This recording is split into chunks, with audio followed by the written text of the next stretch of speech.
All right. I mean, what an exciting finish to a game. You know, kind of somewhat of an LSU, feel where we seemed like we were in command and then let it slip away there. And then to get it back at the end, go down and score on a 75-yard drive and then, block the kick at the end. I got to give our players a lot of credit. I know that team, whatever, was only 5-3, but as you saw, those guys have great players. Credit to A&M for coming back at a game that was headed one direction, and we actually scored to go 21-0 and have a holding, and then a 10-point turnaround on a blocked field goal instead of getting a field goal, give them 7. So, and just really proud of the way our guys battled, and it's one thing if they just go down and miss the short field goal. I thought our guys did a good job of holding them there to a longer field goal. And one of these days we're actually going to catch the ball when they throw it to us on defense at the end of games. So,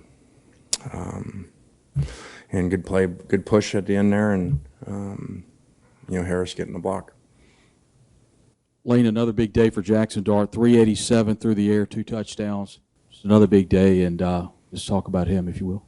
Yeah, I think, as you guys know, covering us, I'll tell you how it is and be hard on players. I thought he was fabulous today.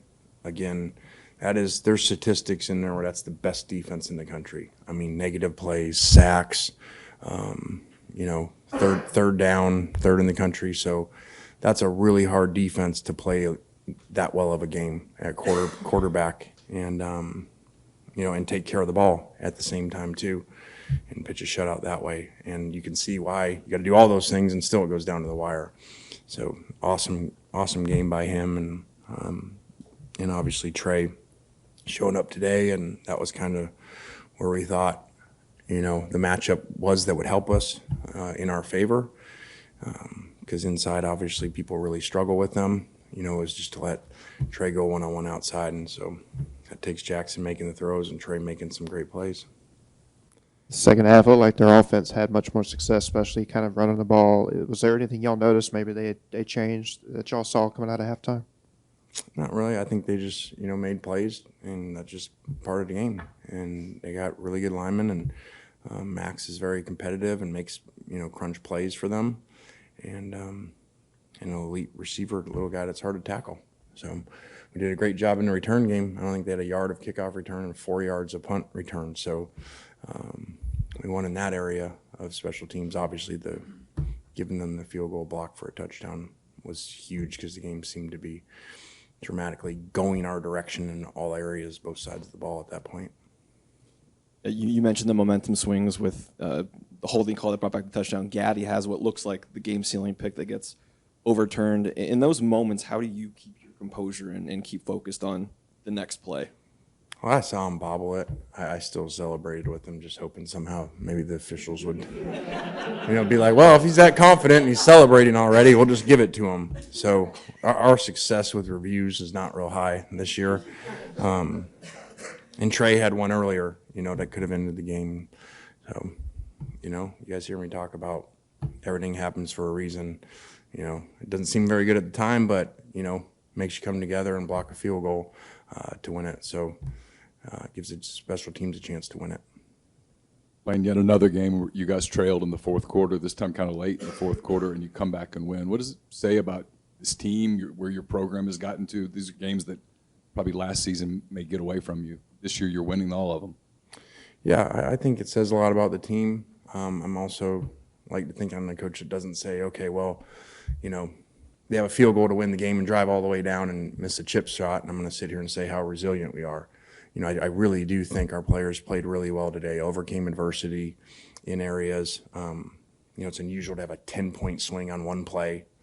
So I just thought a lot of credit to them, how they handled it and handled the waves of the game. And I really do feel like our offense knew they were going to score. It was actually like, don't score too fast. I mean, it was 75 yards away, and just the way they broke the sideline huddle was like, and when they scored, like, okay, guys, we're going to go score, let's not score too fast.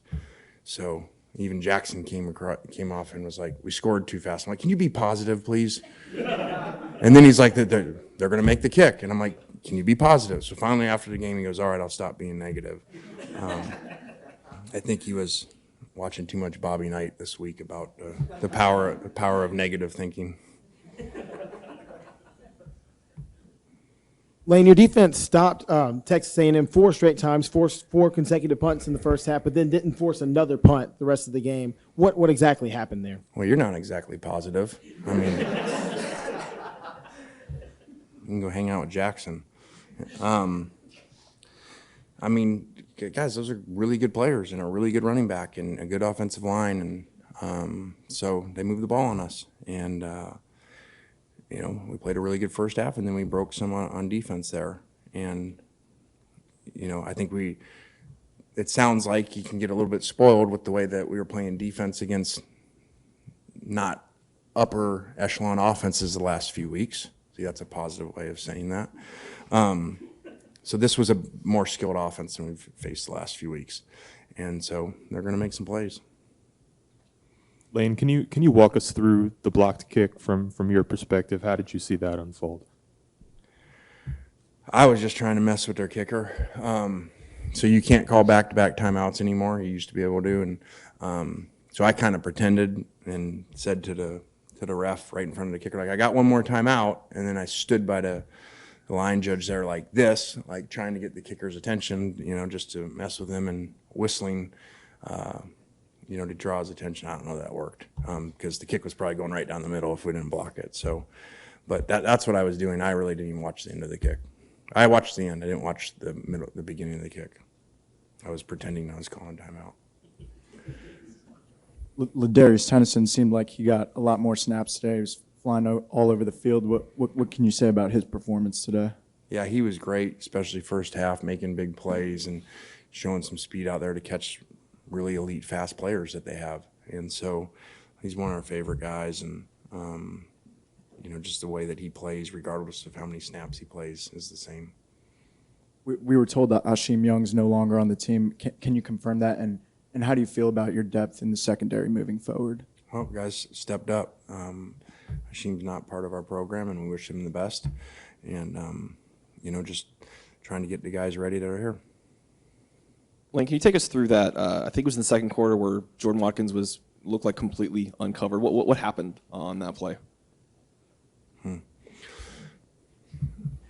I'd be careful. You can't have intent to deceive. So Jordan was just running off like he was coming off, and he stopped before and took a big split behind the ball on our sidelines when the ball's on the far hash, and they didn't notice him. So really good play by our players out there to come up with. And then I think that's when we get the personal foul on them, and their players was like saying we're number one to me, and so they got penalty, and then it moved us closer on the 2-point, which we didn't make, but then luckily that 2-point later was really big because that would have been really not exciting for that to be the end of the game there with a field goal to win, playing defense down the stretch.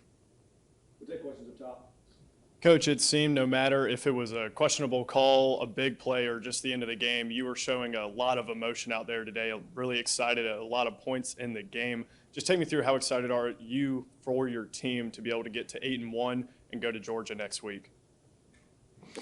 I'm excited for them, excited for our fans. I just thought our guys had a really good week of practice. I was a little concerned. We hadn't played a lot of early kick games, so just tried to myself bring a lot of energy to them today and make sure our players were excited. And so I was kind of emotional on some plays or whatever, just because there's also excitement too in that. And that's a really hard defense to score against and move the ball against. So, maybe the players feed off that.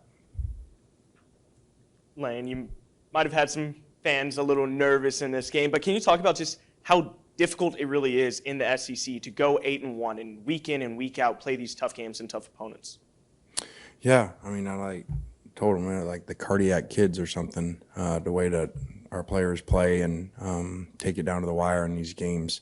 So it was good to be at home too. I thought our crowd was really good in the first half. and helped us with a couple false starts also. You mentioned the fans. Let's talk about how it has really turned around this year. The Vaught was full in the fourth quarter. Those last 2 seconds, they seem to have hope in your team. How does that make you feel as head coach? Good. I mean, kind of like when a player plays good, we kind of expect that. I would hope that, these type of games get people excited. And whatever you said, to go 8-1 is pretty cool. And that's a lot of, whatever that makes, 19-2 or something. The last 21 games here is really neat. And then undefeated SEC home schedule in this season. So a lot of cool memories this year in here. Any other questions down low? All right, thanks.